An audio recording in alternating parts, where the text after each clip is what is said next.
Bekesha le pasuk chez la parashateinu, concernant le verset qui se trouve dans notre parasha, donc qui te la Torah nous dit qu'il y ait veish chet mishpat mavet vehumat, lorsque un homme va être condamné à mort et il va être exécuté, et talita otoaletz, et la condamnation du personnage est liée avec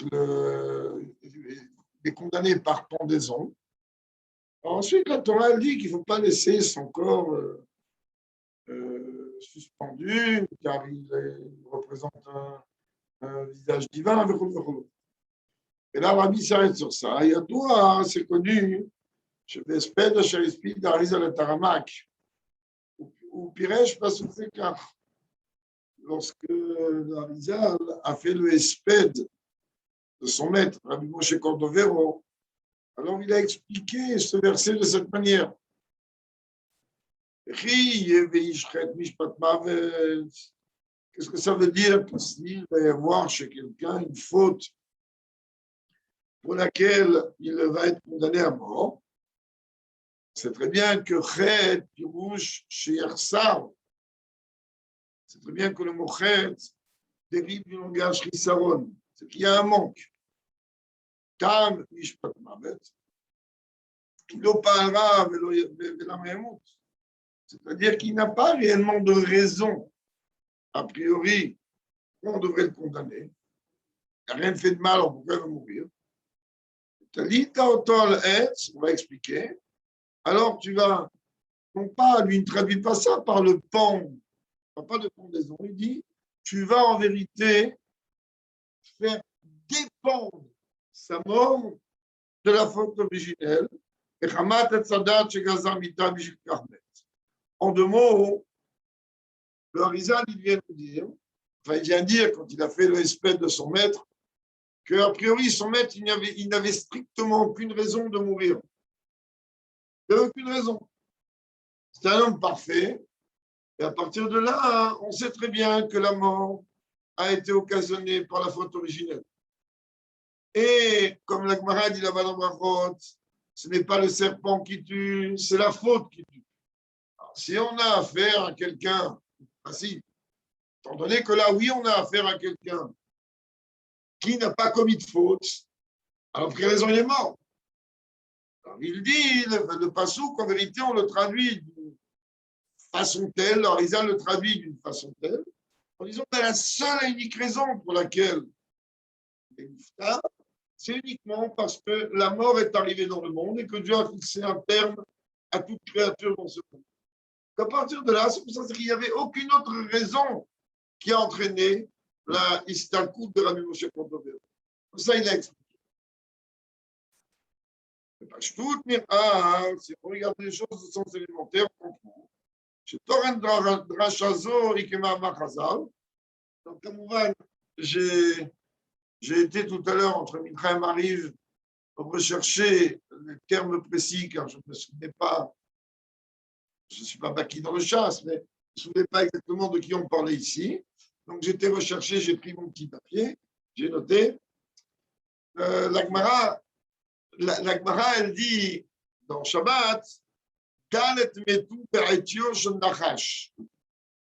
y a 4 personnages qui ont quitté ce monde sur les conseils du serpent, c'est-à-dire que, en vérité, à cause de la faute originelle, ils sont morts. Alors, ces 4-là, évidemment, je ne vais pas maintenant faire le pied rouge, ce n'est pas le but de la sikha non plus. Je ne vais pas maintenant rentrer dans tout le diouk de la Gemara et rentrer dans les yons de la Gemara, mais je vais juste vous donner les noms.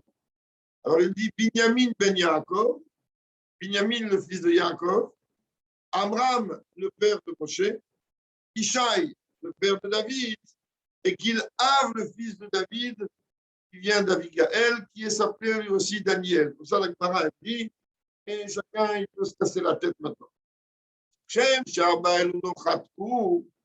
Donc, de la même manière, nous dit le Harizal, que voilà, ces 4 personnages-là n'ont pas voté. Le maître, ils sont morts. Alors, pourquoi ils sont morts? uniquement à cause de la faute originelle.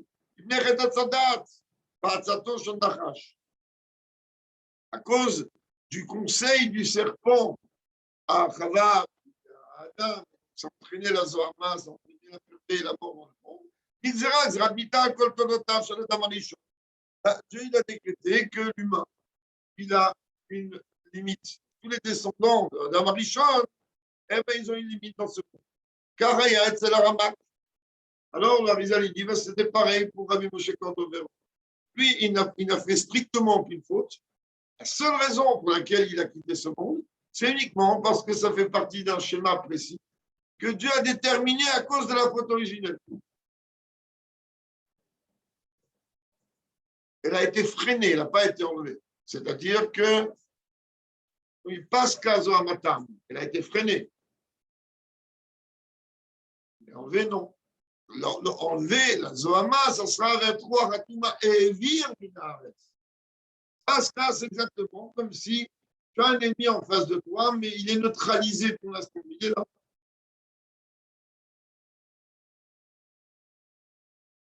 Au moment, avant Matan Torah, il n'y avait plus rien. Il n'y avait plus de maladie, il n'y avait plus de mort, il n'y avait plus rien. Tout s'est freiné. Ça a redémarré à cause d'un petit conseil encore du Yetzirara, enfin des rêverables de pousser les Juifs à faire le vote. Donc, il a dit simplement que le Rabbak a quitté ce monde uniquement à cause de la faute originelle. Et je peux dire, שלא זו בלבד שהאריזל דורש פסוק זה לעניין מתו בעטיו של נחש, אלא הוא מחדש בכמה משמעות חדשה. C'est pas seulement qu'en vérité, le Arizal il vient ici expliquer ce verset par rapport à la dimension de la mort à travers le conseil du serpent, etc. Mais il vient ici en vérité être mechadesh, innover en vérité, quelque chose de tout à fait exceptionnel, tout à fait nouveau, sur la compréhension du verset. Alors, qu'est-ce que ça m'apporte à moi et qu'est-ce qu'il vient innover? D'abord, le Rabbi dit il est important de préciser la différence qu'il y a entre ces deux sujets. C'est-à-dire,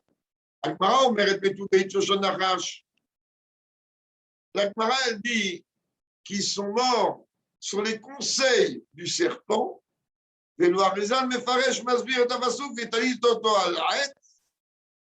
alors que le Harizal, il dit la mort de mon maître, en vérité, elle a une relation directe à l'arbre.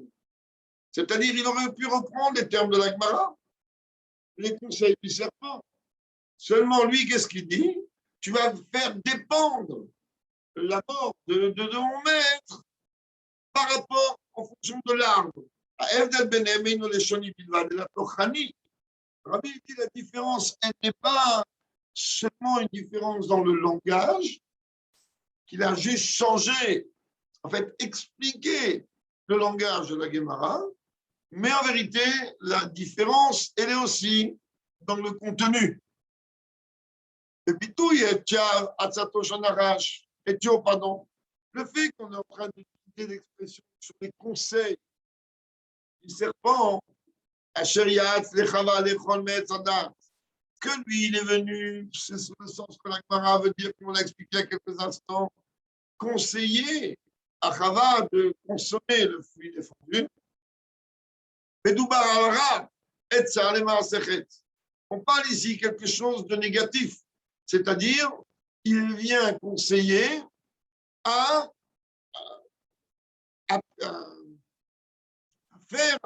commettre une faute. Alors que le langage du Harizal, tu vas faire dépendre par rapport à l'arbre, on parle de l'arbre de fruit de la connaissance du bien et du mal, Shotan Masbir Harizal, que Harizal explique. Et d'abord, à la davar, je fais ça où traite Adam. Oui, c'est ça, je passe au page.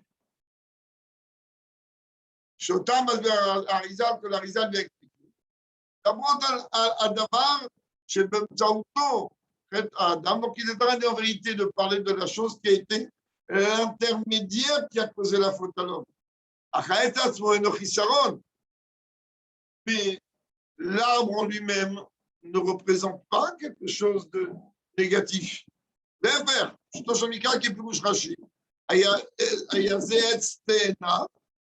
Si on s'arrête sur Rashi, alors on dit que cet arbre-là, c'est un figuier, parce que Rashi, lui, il reste sur la base du sens élémentaire de la Torah. Et d'après le sens élémentaire de la Torah, après que Adam ait consommé le fruit et qu'ils se sont sentis, lui et sa femme, dénudés, alors ils ont pris des feuilles de figuier pour se couvrir. Pour cracher, le pshat, il comprend que c'était un figuier. Il y a beaucoup de déhôtes, mais pour l'instant, on ne va pas non plus rentrer là-dedans.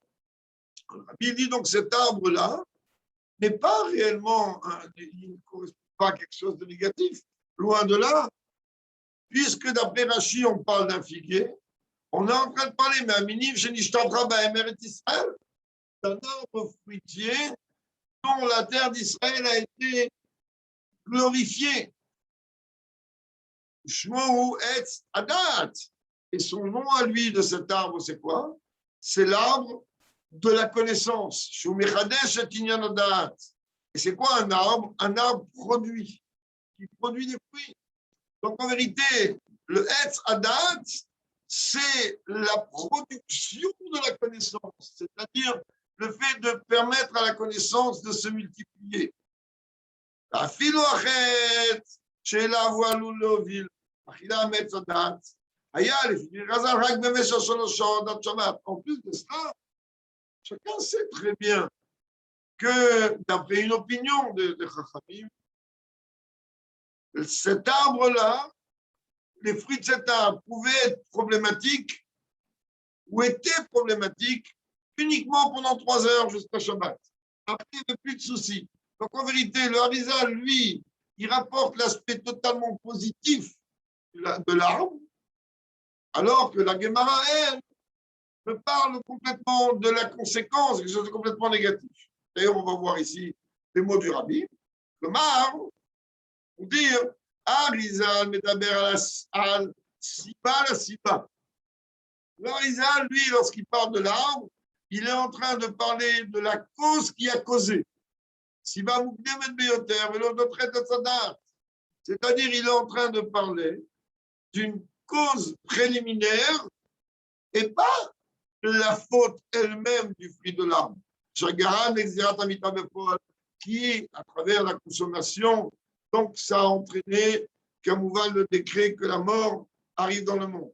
Et là, la haie, ça chérit cher et dynamita. Mais il parle de quoi? De l'arbre, que lui, il a ouvert, si l'on peut dire, la porte, ça peut dire la possibilité à ce que la mort existe dans le monde.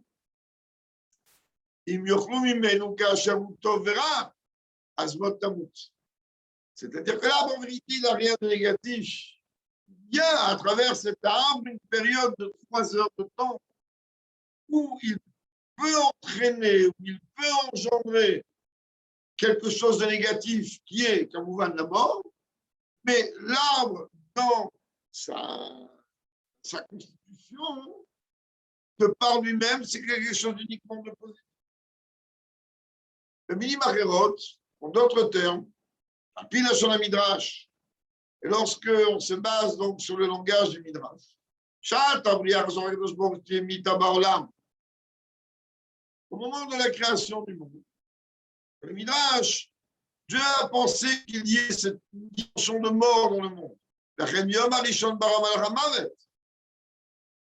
Par ça, on voit que le premier jour, il a créé l'ange de la mort.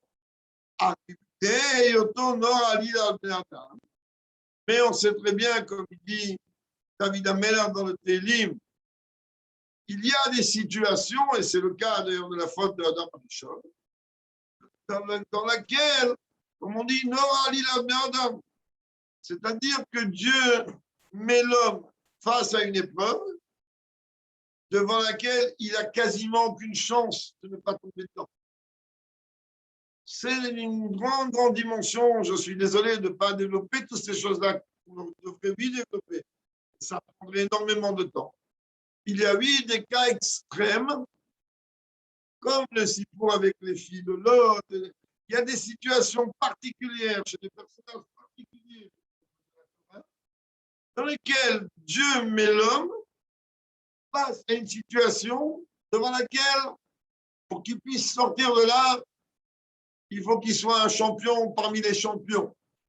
Et donc, on voit que Dieu a créé lui l'ange de la mort, car il s'est dit, il pourrait s'en sortir. Il y a toute une série de Rabbi franchement, dans lequel le Rabbi explique que même lorsque Dieu a endurci le cœur de Paro, en vérité, Dieu il endurci. C'est-à-dire, tu n'as plus de choix, c'est fini, c'est Dieu qui te tient par la gorge. Le Rabbi explique que même ça, Paro, il aurait pu quand même faire ce qu'il veut.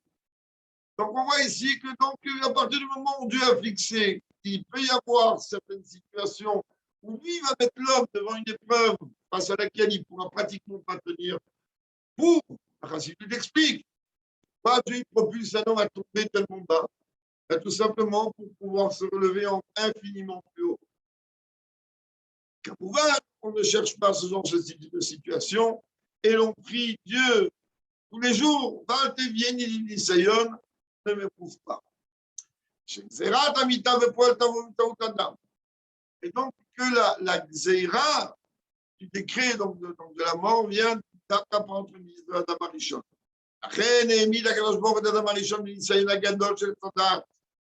C'est la raison pour laquelle que Dieu a mis Adam Arishon dans une situation d'épreuve grandiose, qui est celle de la faute originelle.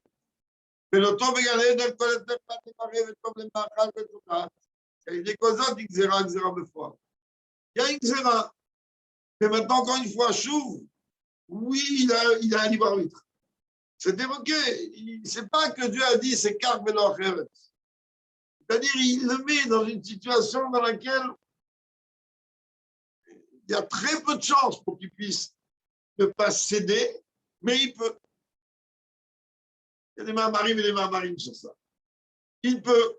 C'est la réponse que je vais donner, que même la dimension de mort qui est dans la Torah, comme Sarah qui a posé la question à bien, on n'a pas de libre arbitre, parce que la mort est déjà fixée dans la Torah, alors si la Manisha n'avait pas fait, et le Rabbi a expliqué que la dimension de Mavet, la dimension de mort, c'est quitter un niveau précédent vers un niveau supérieur et ne pas forcément de parler de mort au sens concret. Mais bientôt arrive Bereshit, de toute façon, on va pas entendre ces là. Le Nisayon, le Damarishon, fait partie des nisyonotes dans lesquels il n'y avait pas de grande chance qu'il puisse s'en sortir. Ceci dit, je répète pour la dernière fois, presque, il avait le libre arbitre et les forces pour pouvoir s'en sortir. Pas seulement le libre arbitre seulement. Joël Del Benchnein Animalal. C'est ça en vérité la différence entre les deux sujets. C'est-à-dire, Metu Beitio Shanachash et Talita Toilet. C'est-à-dire la différence entre que ces quatre personnages qu'on a cités plus haut au long de la Gemara, alors eux, ils ont quitté ce monde uniquement à cause de la faute originelle. Et ce que nous dit, ben, tu feras dépendre par rapport à l'âge aussi, c'est-à-dire la même chose avec un langage différent. Hein?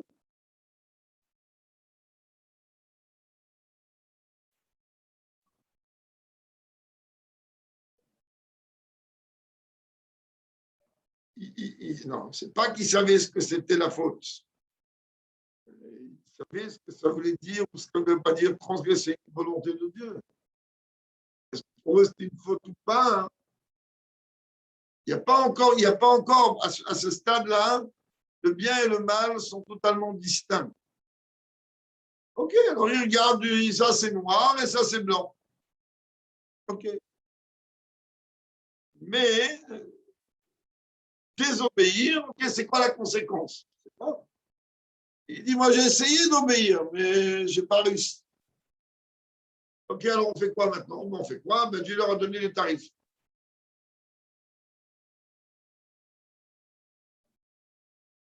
Mais parce qu'à la base, toute la Torah devait être comme ça. À la base, toute la Torah, tu n'as strictement aucune raison de comprendre ce que je veux. Tu dois accomplir, c'est tout. C'est d'ailleurs le Tanya d'hier et d'aujourd'hui, l'Askil Rabin. Je répète et je répète que, sans rentrer dans les détails pour mon public, je sais que c'est un conseil que le Rav Azimov m'a donné à moi personnellement à un moment assez complexe, où il m'a dit, ben, quand tu vas lire ce pérec-là tous les jours, tu verras qu'avec l'aide de Dieu, tu vas aller très bien, tu seras en parfaite santé. C'est un pérec qui remet les idées, il fait un virage à 360 degrés, je ne sais pas comment on dit, mais en tout cas, il remet les idées en place très vite, mais on ne va pas maintenant s'arrêter sur un Askim Rabin. OK. Donc, qu'est-ce que ça veut dire ces deux notions maintenant?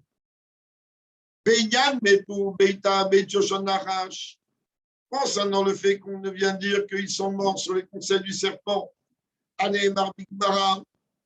donc cette phrase-là est rapportée par le Talmud, aussi bien dans Shabbat que dans Baba Batra, vous avez eu des références plus haut. On parle aussi de Gemara, ça ne change rien. On parle de quelle partie de la Torah? Ni de la Torah. Mais nous parle on nous parle du sujet de la mort tel qu'elle a eu lieu d'une façon concrète, d'une façon dévoilée, bénigne, d'une façon dévoilée. Alors que le fait de venir dire la mort de ces grands, en vérité, elle ne découle que le résultat du puits de l'arbre de la connaissance du bien et du mal. Qui a donné cette explication à Cher Otto Gila Arizal? C'est le Arizal qui a dévoilé. Il n'est pas en train de parler de n'importe qui. Il est en train de parler de Rabbi Moshe Cordovero, l'un des plus grands maîtres de la Kabbalah. Chez Soukamou, Gilou Toradasan. Toute leur vie, elle est essentiellement le fait de dévoiler, qu'on a vu dans Yom Yom hier, la Torah cachée. Miout la Torah, la partie cachée de la Torah, au fond de la Torah. Alors, automatiquement, ça parle essentiellement des choses dans leur sens profond. Je disais, que d'après le sens profond, on n'est pas en train de parler ici que le serpent a conseillé Chava. On parle d'une notion beaucoup plus profonde, on parle de l'arbre. Ça veut dire quoi l'arbre? On parle d'un isaïon, on parle d'une épreuve, de l'épreuve de l'arbre. Donc de l'arbre du fil de la connaissance du bien et du mal. C'est Dieu qui a mis Adam à Michel dans cette épreuve. Donc, un, il parle au sens élémentaire, un autre, il parle de cette dimension, l'Arizal, il parle de dimension beaucoup plus profonde. Alors, comment on peut comprendre ça dans les dimensions profondes? L'hétéromec, si on va aller beaucoup plus loin,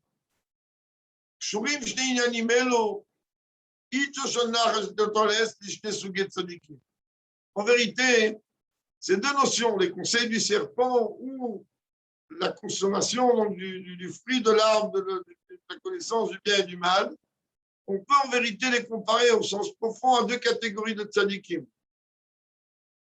Mais tout, quand on dit qu'ils sont morts sur les conseils du serpent, Kachulele, Shemitatam Novat Minaret. En vérité, c'est lié avec ces gens, cette sorte de tzadikim, qu'effectivement, ils ont quitté le monde à cause de la faute originelle. Il y a une catégorie de tzadikim où même les conseils du serpent, il ne peut pas les atteindre. Et il y a la mitat en islam et Rakaletz. Ah oui, pourtant les tzadikim, plus d'un, il a quitté ce monde. Alors on dit, ben ça dépend uniquement sur l'art. Ça veut dire, iceberg des cartes, l'explication est comme ça. Le Torah Or, Masbir Admazaken, dans Torah Or, Admazaken vient expliquer, je mets tout Beitio, je n'arrache, Mishum, je la monte, je tzadikim, Eloyou, tzadikim, Pourim. ובכל זאת, עדיין נותר בהם איזה שמץ מזוהמת הנחש, שלא יכלו להשיג כל וכל. Parce qu'il dit, même si en vérité, 4 tzadikim qu'on a cités, eux, c'était les grands tzadikim parfaits, malgré tout, il restait encore en eux, encore un petit quelque chose de l'impureté que le serpent a amené dans le monde, qui n'ont pas réussi à la retirer totalement. Comme d'ailleurs lui-même, l'Admorazaken explique, concernant le service de Dieu, donc spirituel de l'homme. C'est quoi cette impureté que le serpent a laissée jusqu'à aujourd'hui dans le monde? Ben, c'est tout simplement cette grossièreté qu'il y a dans la nature de l'homme.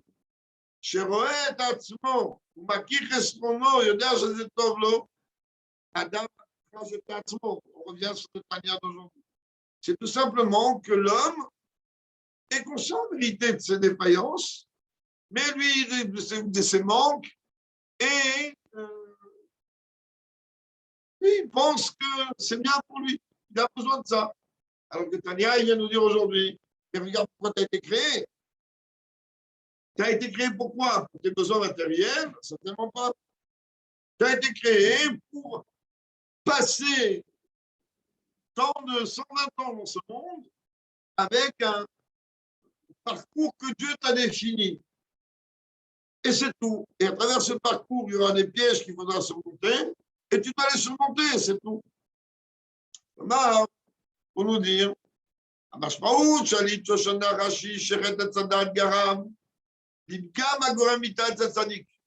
vérité, quand on est en train de parler des conseils du serpent, ça veut dire qu'on me dit que la faute originelle, elle a entraîné une tâche que n'entraîne malheureusement que même un tzaddik, en tout cas, d'un certain niveau, eh bien oui, il peut quitter ce monde. Ce n'est pas le tzaddik qui lui a, par son comportement, puisqu'il est tzaddik, donc il n'a pas fait de faute. Et la nachash, c'est uniquement le serpent qui est venu à provoquer, à amener la pureté dans le monde. C'est ça que l'Arizal il dit sur son maître. Il dit même ça, mon maître, il n'est pas concerné. Pourquoi? Il est en train de te dire, le Rabbi Moshe Cordovero, lui, il est nistalek uniquement par rapport au Etz, pas par rapport à ce que le Nagash il a amené. Ce que le Nagash il a amené dans le monde, ça ne touche pas mon maître.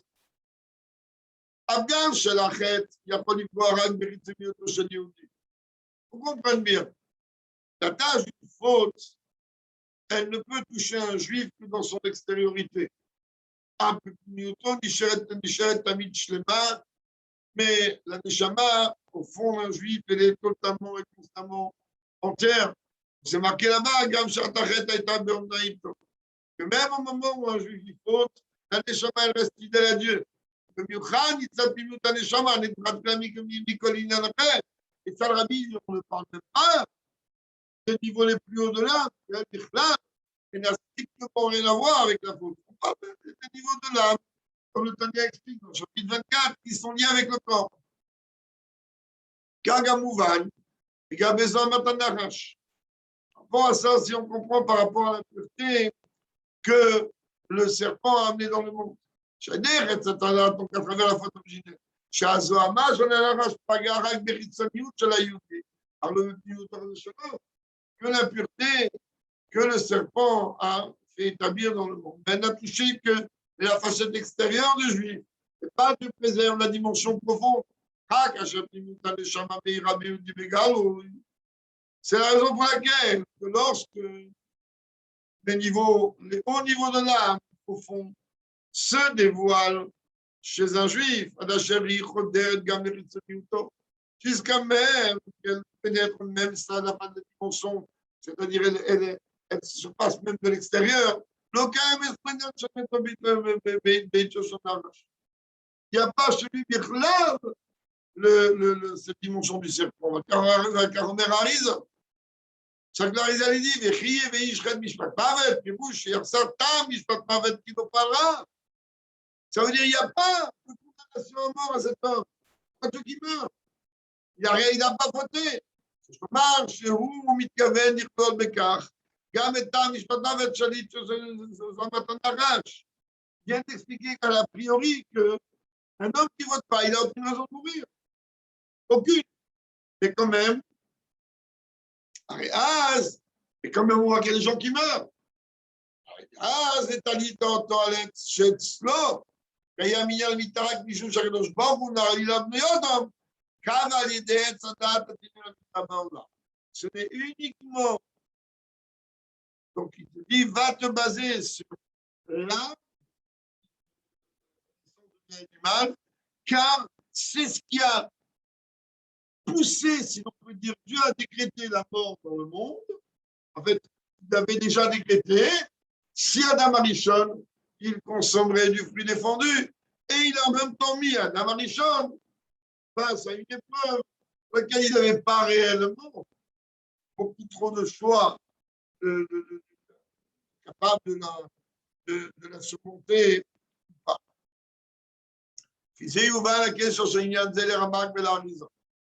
Et en vérité, tu peux comprendre le lien qu'il y a par rapport à ce qu'on vient d'expliquer entre Rabbi Moshe Cordovero et l'Arizal. Chez Mouktam ou Gilut Nimla Torah, que toute leur essence, c'est tout simplement dévoiler les parties profondes et cachées de la Torah. Gilut Satim de Raïta Kachor le Gilut Satim de Nishmata. Car dévoilement des parties cachées de la Torah ont une relation avec le dévoilement des parties cachées de l'âme. Gilou Yanalem et Joshon Nachash. Et la dimension cachée de l'âme, de Chaya Yechida, ils sont complètement au-delà de tout ce que le Nachash peut amener. Qui a doit chez Pimda Torah et Etzraïm. C'est très bien qu'il y avait deux arbres dans ce Gan Eden dans lequel Dieu il a posé Adam Arishon. Deux arbres qu'il fallait en aucun cas qu'Adam Arishon approche. Pas uniquement l'arbre du fruit de la connaissance du bien et du mal. Il y avait aussi l'arbre de vie éternelle. C'est pour ça que lorsqu'il a consommé, bien qu'il ne l'a pas interdit, mais cet arbre-là, il avait une particularité qu'en général, quand on s'approchait un peu trop de lui, alors il se décalait. Et que dès qu'Adam Arishon, il a consommé du fruit de l'arbre de la connaissance du bien et du mal, Dieu il a bloqué totalement le passage du fruit de l'arbre de la vie éternelle. C'est la raison pour laquelle que de cet arbre-là, en vérité, découlent toutes les parties cachées de la Torah. C'est que cet arbre-là, il a appelé Etzraïm. Etzraïm, il a Barazekitba. C'est-à-dire, et puisque le Etzraïm, il est infiniment plus haut que le Etz, on verra. Donc, Kabouvan n'est que leur Neshama à eux, du Harizal et du Ramak. Et puisque tout leur Inyan à eux, c'est de dévoiler ce dimension, donc ils n'ont strictement rien à voir avec l'arbre du fruit de la connaissance du bien et du mal. Et Az, va à Harizal, et puis le Harizal, où il est venu nous dire, mitzvah legalot zotachokma. C'est une mitzvah de venir dévoiler ces dimensions de Torah cachées.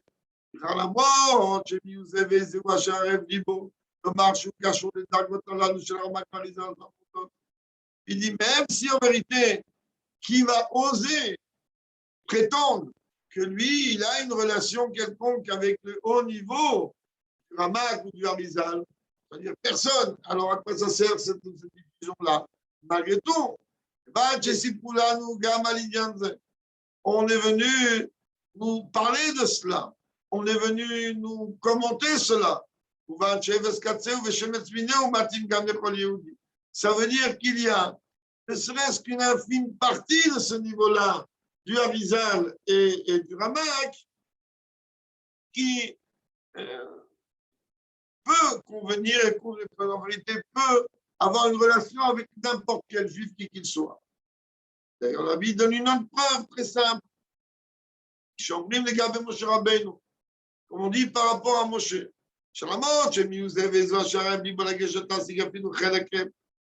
אחד מנהל מדרגתה ודאי מהם מכל מקום הרפת קצהו של דהו, ולכלל ישראל בכל דבר. Qui va dire que lui, là, il n'est pas approché du niveau de Moshe Rabbeinu? Ça n'existe pas. Alors, il dit quand même, ah, vas-y, tu parcelles. Moshe Rabbeinu, chacun d'entre nous. Sans compter que dans chaque génération, il y a un Moshe Vechon. Ça veut dire que ce n'est pas parce que nous, on n'a rien à voir avec ces niveaux gigantesques que automatiquement, on n'a pas une relation, ne serait-ce qu'infime par rapport à ce niveau. Et si on veut parler d'une façon concrète, ce qui concerne notre service de Dieu, au contraire, le fait de venir dire que sont morts donc à travers par rapport donc, au conseil du serpent, qu'il n'y a aucune autre faute, aucun autre manque. Même si un juif il va respecter tout ce que Dieu demande, il y a quand même cette impureté créatrice de la mort du serpent. Quand même, Matim le Daga Benefesh Sheba Azraman ou la Livor.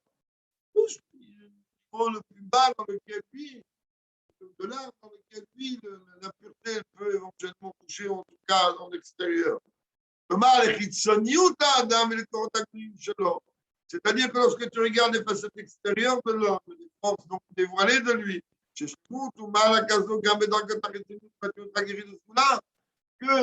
pour être parfait dans les sens dévoilés d'un juif, ce n'est pas donné à tout le monde.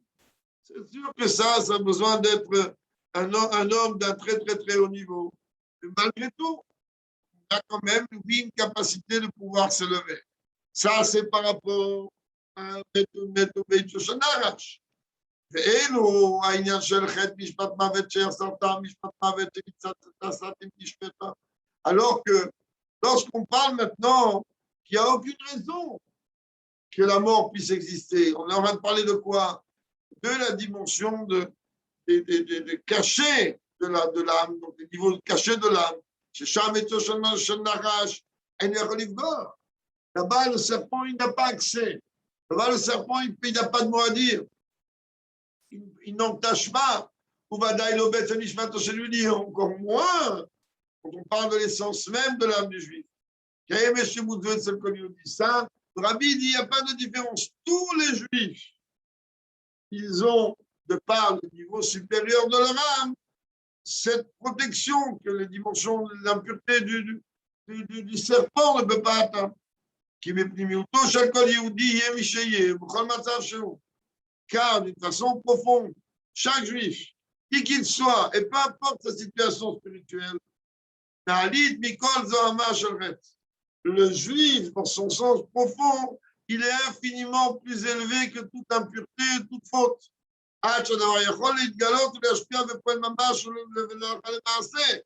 Jusqu'à même qu'on voit que cette chose-là peut influencer et se traduire d'une façon concrète au niveau de la halakha, d'une façon concrète.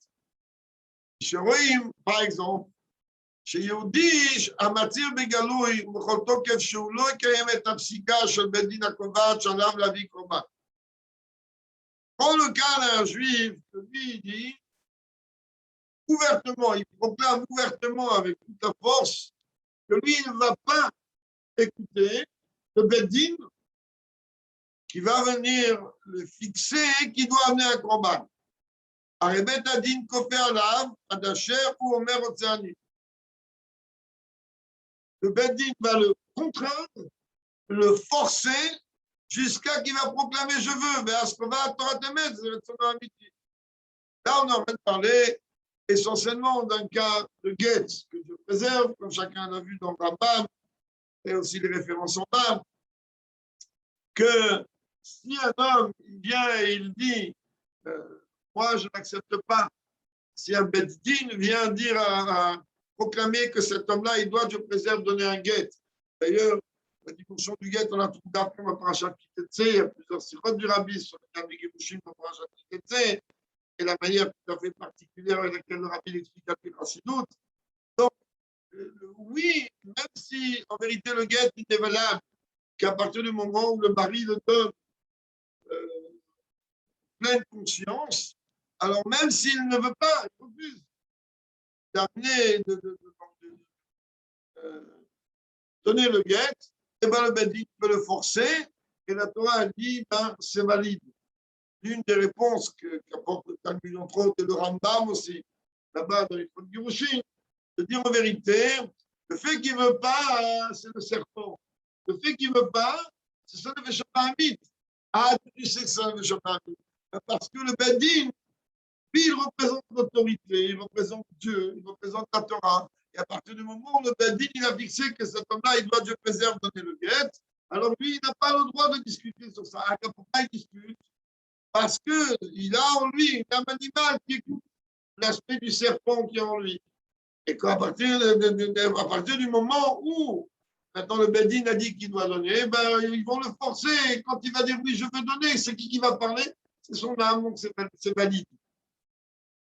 Au Bismaneno, alors c'était une parenthèse, bien qu'il n'ait pas rapporté ici encore parenthèse. Rabbi dit maintenant dans notre temps, aujourd'hui il y a une mitzvah de diffuser, de dévoiler la partie cachée de la Torah. On peut, et chacun il est ordonné à diffuser cette partie de la Torah cachée d'une façon donc dévoilée. Elle est des Gilou Yasatim de Oraita, Tenishmeta, pardon, comment il va faire? Ben, il va d'abord dévoiler en lui, cette partie profonde et cachée de son âme. Comment? Par le fait que lui il va étudier les dimensions cachées de la Torah, je parle de son mine, de façon à ce que les parties cachées de la Torah deviennent dévoilées, c'est-à-dire se répandent de manière telle que ce n'est plus un secret pour personne, car c'est totalement dévoilé. Comme la première diffusion des parties cachées de la Torah, elle va commencer d'abord par le fait que chez moi-même, je vais comprendre ces dimensions-là. Donc, à partir du moment où mon cerveau, les trois niveaux intellectuels, de l'âme, ils vont comprendre ces parties cachées de la Torah, ben déjà, ces parties cachées deviennent déjà dévoilées. Et ensuite, automatiquement, ça va imprégner l'homme entièrement.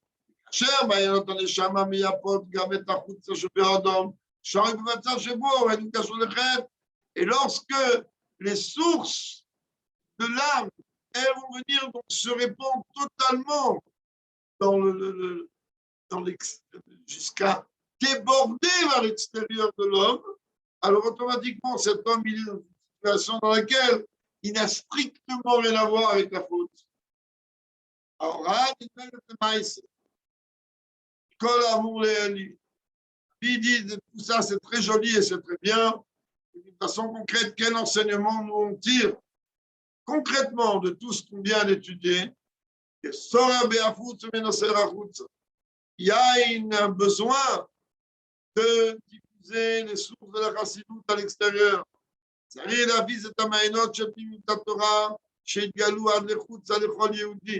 faut prendre toutes les dimensions de la Torah cachée, les diffuser partout, que chaque juif en soit imprégné. Même chez ce juif-là, qui, d'un point de vue spirituel, est d'un niveau extrêmement bas, comme on vient de l'expliquer, tout juif, peu importe sa situation actuelle, il a, oui, une relation avec les parties cachées de la Torah, avec les sources de ces parties-là. Et par le fait qu'on va s'asseoir à apprendre avec un autre juif, Torah Tachasidut, d'abord, même si pour pouvoir étudier avec lui, on a besoin de traduire dans une autre langue comme on le fait ce soir en français. En plus, tu vas prendre des termes de Chassidut et d'expliquer à ce juif que dans sa situation spirituelle actuelle, il n'a peut-être pas trop la tête, une situation tellement basse. Et toi, tu es obligé de lui expliquer des notions tellement profondes. Mais la Neshama, elle reçoit, elle capte les codes de cette Torah, et donc automatiquement, elle va venir influencer tous les niveaux de l'âme qu'il y a dans le corps. Et donc automatiquement, elle réveiller et élever le juif de la situation dans laquelle il se trouve. Donc automatiquement, grâce à l'étude et à la diffusion de Torah Tarsidut, alors on va annuler toute la cause du galop. À cause de nos fautes, nous avons été rejetés de notre terre. En vérité, c'est quoi nos fautes? Tout découle à la base de la faute originelle. Ça, c'est la cause exclusive, unique du galou. On n'a pas dit à Dieu à cause de ça ou de ça. À cause de nos fautes, on a été exilés.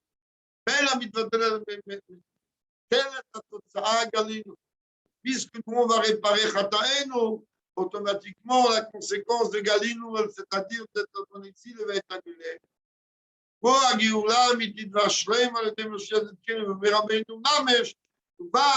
Elle va venir automatiquement la Géoula véritable et complète par l'entremise de Mashiach rapidement de nos jours et il attend que ce soit déjà encore ce soir. Amen. Maintenant, il y a une petite question, je peux ou pas?